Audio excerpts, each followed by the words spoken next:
Olá, alunos!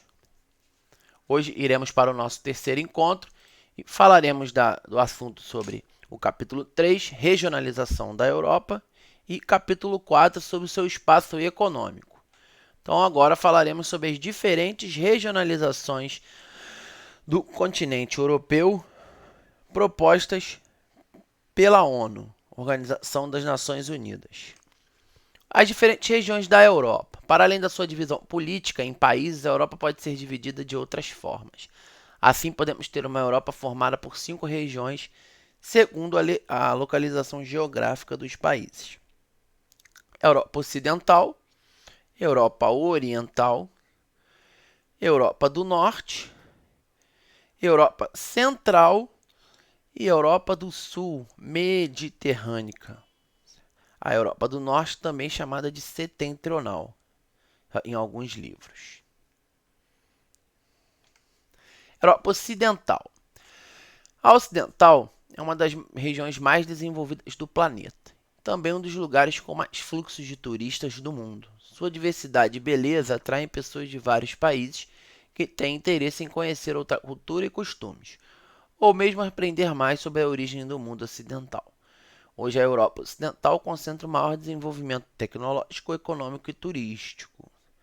Então, nessa região da Europa Ocidental, temos alguns dos países mais desenvolvidos do mundo que se encontram no continente europeu. São aqueles países onde tivemos o berço da Revolução Industrial, certo? Então, temos aí Alemanha, França, Bélgica, Holanda, entre outros. Países Baixos, Suíça. Já a separação política histórica do continente engloba toda a parte oeste da região, pois esses foram os países capitalistas durante a Guerra Fria.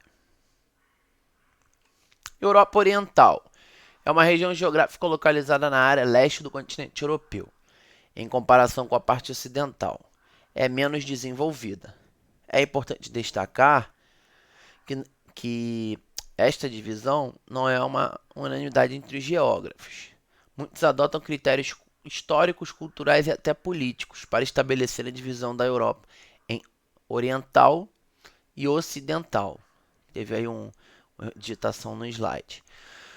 O termo leste europeu, Europa Oriental, foi muito utilizado no período da Guerra Fria para fazer referência aos países socialistas sob influência da antiga União Soviética. Então, pessoal, esses aí da Europa Oriental foram os países que tiveram a influência da ex-União Soviética.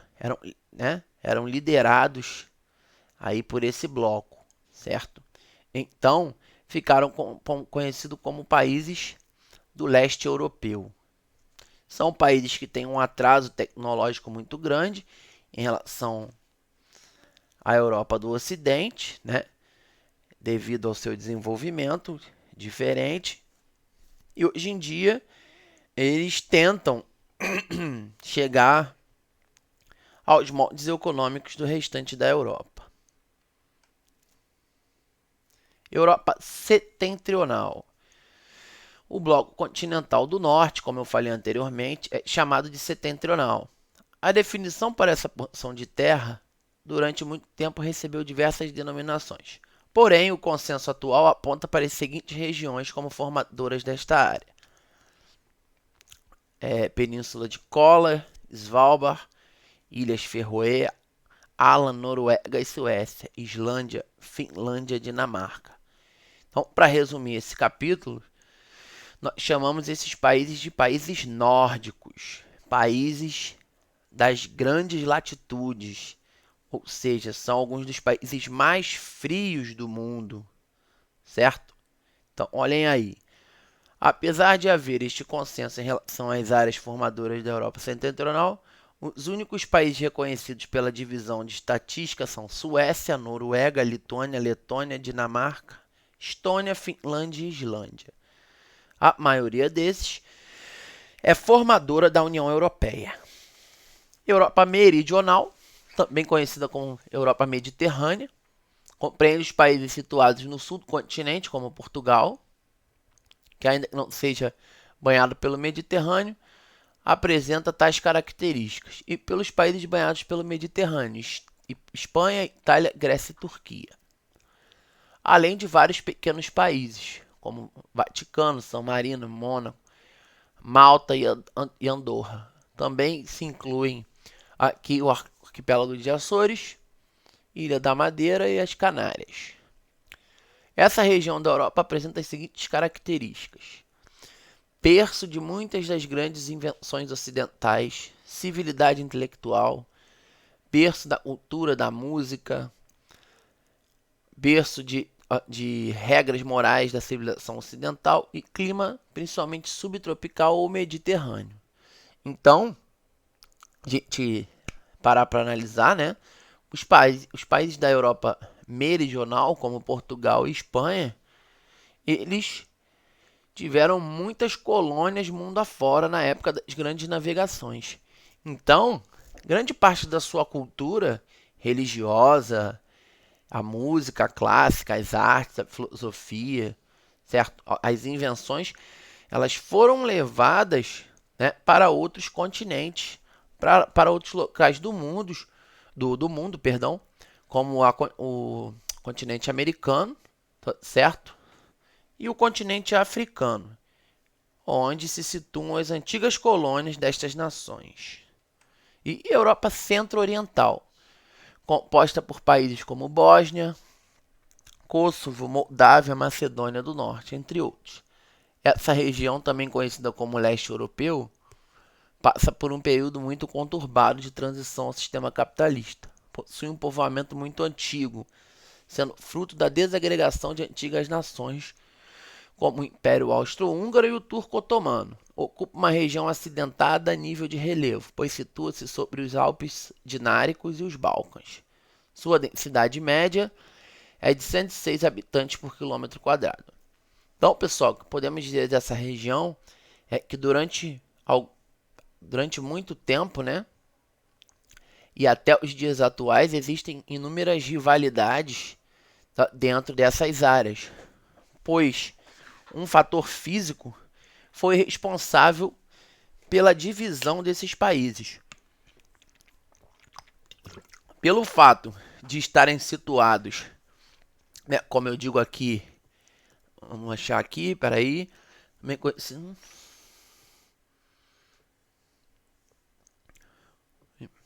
uma região situada sobre os Alpes. Então, cada país desse teve seu desenvolvimento isolado, certo?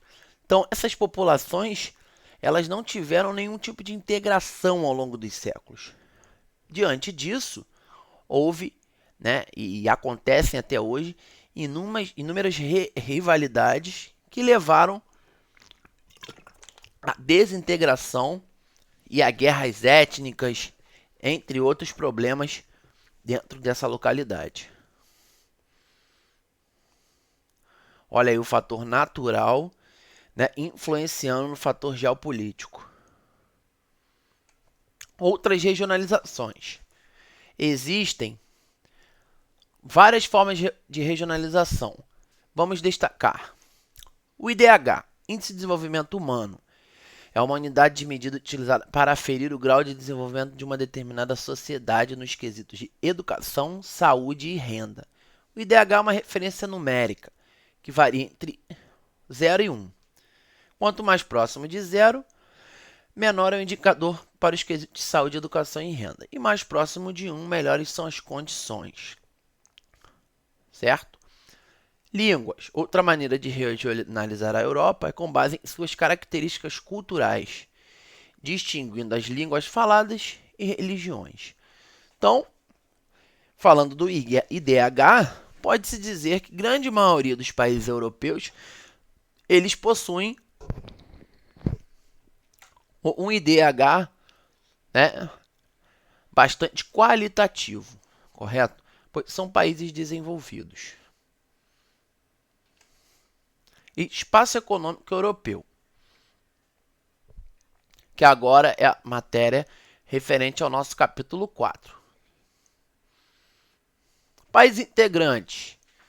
Temos aqui inúmeros países, né, que são integrantes da Europa. Nós misturamos aqui todos eles.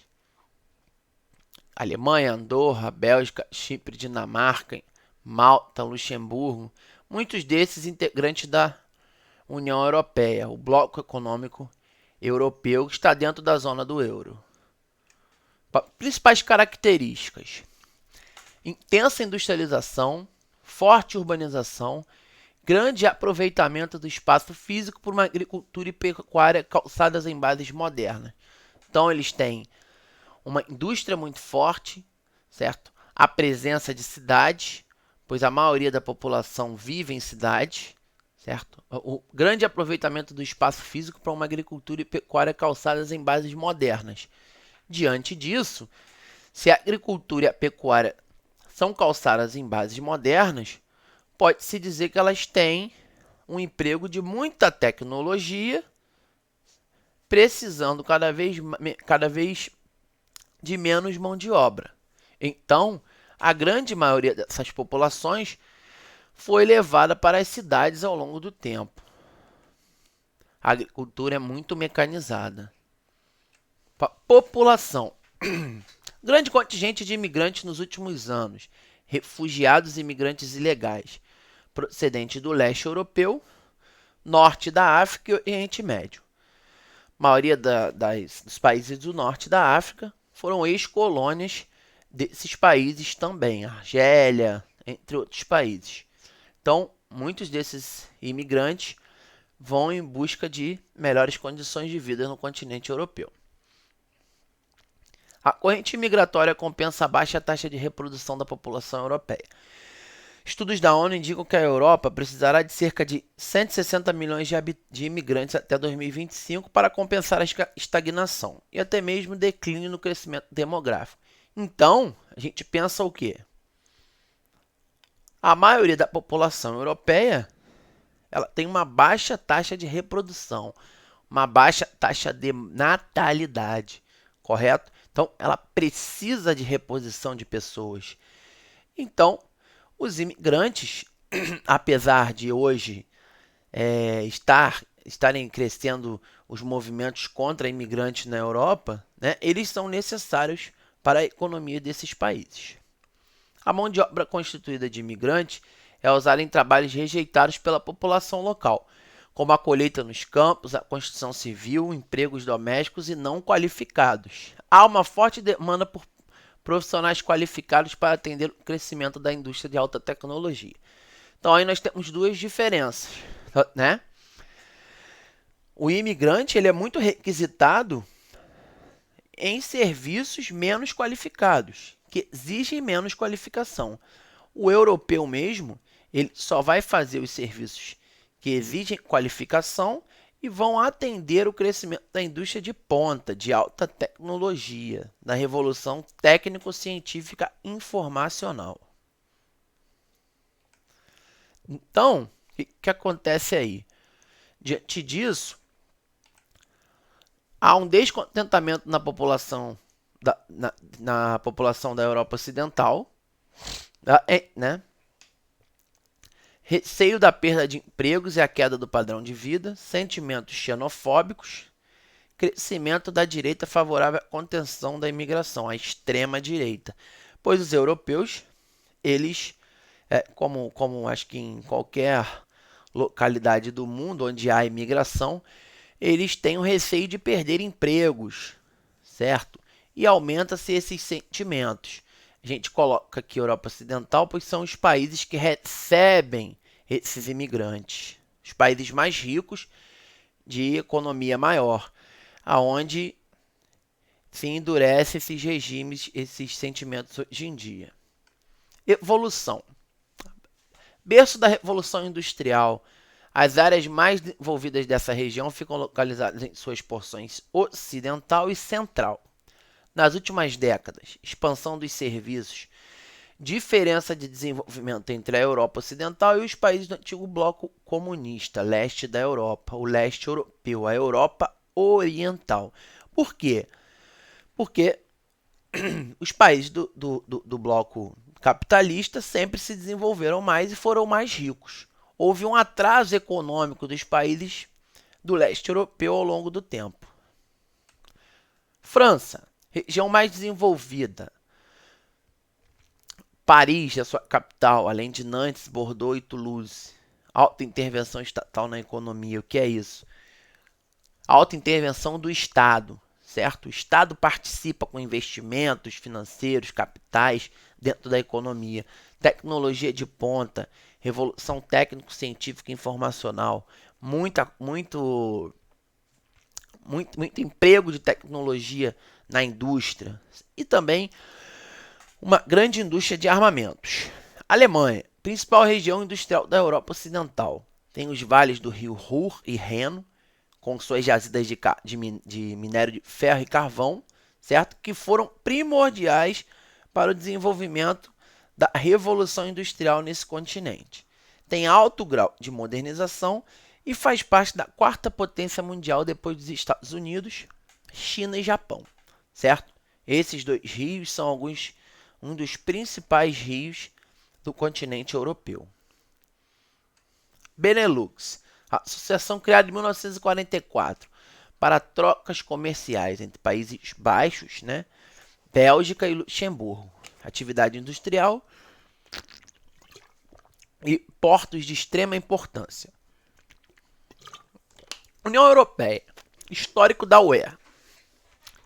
Bloco com mais de 50 anos, foi criado em 1951 com a SECA, que era a Associação de Exportadores de Carvão e Aço. Alemanha Ocidental, França, Bélgica, Luxemburgo, Holanda e Itália. O Tratado de Roma criou a CEE, livre circulação de pessoas, mercadorias, capitais e serviços. Em 1992, temos o Tratado de Maastricht, com a entrada da Dinamarca, Reino Unido, Irlanda, Grécia, Espanha e Portugal. 95, a entrada da Áustria, Finlândia e Suécia. 2002, o euro entra em circulação, entrada de novos países. 2005, tem uma nova Constituição Europeia. 2007, Romênia e Bulgária. 2013, Croácia, Turquia, Macedônia, Montenegro e Islândia. 2008, Tratado de Lisboa. 2009, uma nova votação. 2010, houve uma repercussão de crise econômica de 2008, que foi a crise imobiliária, né, que começou nos Estados Unidos e repercutiu no mundo inteiro. E 2011, crise política entre Grécia e Itália. Então, crise. A crise na Europa foi causada pela dificuldade de alguns países europeus em pagar as suas dívidas. 5 dos países da região, Grécia, Portugal, Irlanda, Itália e Espanha, não vêm conseguindo gerar crescimento econômico suficiente para honrar os compromissos firmados junto aos seus credores. O risco de inadimplência é real. Então, esses países, Grécia, Portugal, Irlanda, Itália e Espanha, eles não conseguiram atingir as metas, né, criadas e exigidas pela União Europeia, pela zona do euro, certo? Então, foram países que tiveram crises. Por que a Grécia? Então, o país fez muitos empréstimos, aumento dos gastos, falta de recursos de crédito, aumento do desemprego e redução do consumo, certo? Foram adotadas medidas de austeridade, ou seja, medidas de corte de gastos. Tivemos recessão, tivemos reação popular, certo? Muitas privatizações, perda de empregos. Houve uma interferência direta do Fundo Monetário Internacional e da União Europeia. Quais medidas foram impostas à Grécia? Corte nos gastos públicos, flexibilização das leis trabalhistas, ou seja, você tem menos leis trabalhistas que protegem o trabalhador, criação de uma conta separada de seu orçamento para destinar aos pagamentos, certo? Corte nas despesas do PIB, corte de previdência, de empregos, redução do salário mínimo. Então, uma série de medidas que fizeram, né, com que esse país cortasse os direitos sociais do povo. Isso gerou um descontentamento muito grande da população PIGS, acrônimo que designa os países com problemas econômicos. Portugal, Irlanda, Itália, Grécia e Espanha. Esses países ficaram conhecidos como PIGS, foi um termo que designou os países com esses problemas. Irlanda, crescimento econômico, controle orçamentário, facilitação de crédito, instalação de empresas estrangeiras. Houve a formação de uma bolha econômica. O que aconteceu? Desemprego, empréstimos, certo?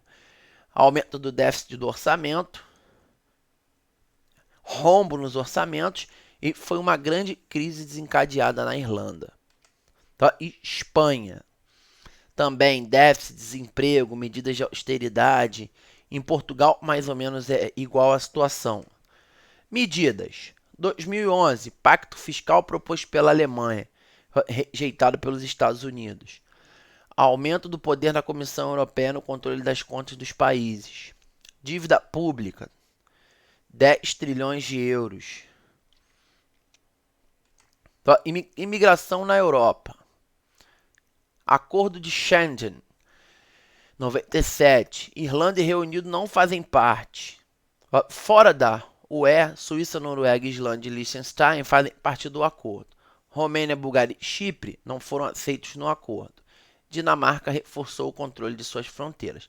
Então, olha aí, mais um problema dentro do bloco. Controle de fronteiras. É o controle para a não entrada de imigrantes. Imigrantes na Europa. 6,4% é imigrante, estimativa. 4% procedentes de países não UE. 19 milhões de imigrantes. Parte é clandestina e trabalha em empregos que tradicionalmente não atraem os europeus.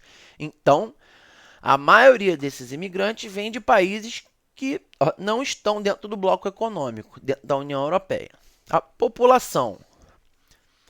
Temos aí uma grande expectativa de vida, baixa taxa de fecundidade. O que é a taxa de fecundidade?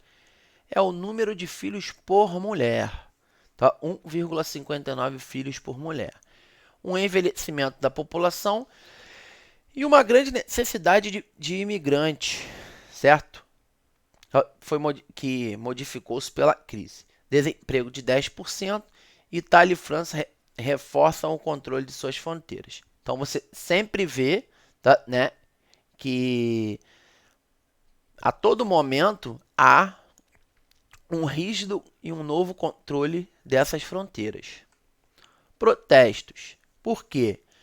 Medidas de austeridade, redução de salário, recessão, falta de perspectiva para os jovens, desemprego. Tudo isso levou a protestos na Europa e leva a protestos ainda nos dias atuais. Consequência para os países pobres. Inflação, crescimento populacional, problemas climáticos, certo? Países ricos, a alimentação é uma pequena parte do orçamento familiar.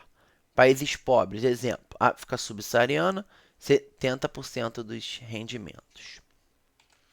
Recentemente, crescimento da França revisado para baixo. O governo alemão mantém previsão de 1%. Ministro das Finanças afirma que o pior da crise do euro já passou. FMI pede que a Alemanha diminua o ritmo de seu processo de consolidação orçamentária. Tal medida iria diminuir os efeitos negativos sobre o crescimento de vários países em crise. Então, pessoal, notem que apesar da economia não ir muito bem nos moldes exigidos pela União Europeia, né, esses países têm alguns dos maiores desenvolvimentos sociais do mundo. É diferente quando a gente fala em sociedade e economia. Pessoal, deixei um vídeo para vocês aí, como enriquecimento do conhecimento, e deixei um exercício também, né, com gabarito para que vocês possam fazer. Espero que gostem. Um abraço a todos.